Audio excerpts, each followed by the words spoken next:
কারো দুর্বলতায় আঘাত করার কোনো বাহানা কখনো হয় না।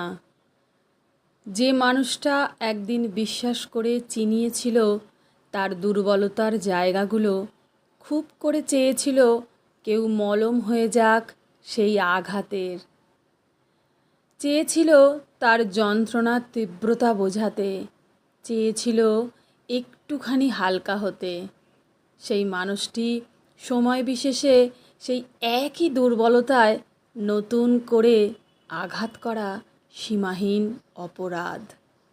অথচ আমাদের জানিয়ে ফেলা দুর্বলতাগুলো আমাদের কাছে ফিরে আসে একদিন না একদিন, কখনো বিদ্রূপ হয়ে, কখনো নিন্দে হয়ে, কখনো রটনা বা কেচ্ছা হয়ে, আবার কখনো বা ঝগড়া করতে করতে রাগের মাথায় স্রেফ আঘাত করার উপাদান হয়ে।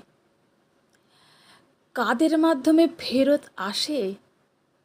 যাদের আমরা একসময় খুব কাছের ভেবে, বিশ্বস্ত ভেবে, মলম ভেবে নিজের সমস্ত দুর্বল জায়গাগুলো চিনিয়েছিলাম। তাই কি বলি বলুন তো, দুর্বলতার গল্পটা করতে নেই। নিজের দুর্বলতাগুলো, নিজের নড়বড়ে গল্পগুলো, নিজের অক্ষমতাগুলো নিজের কাছেই সুরক্ষিত রাখাটা ভালো।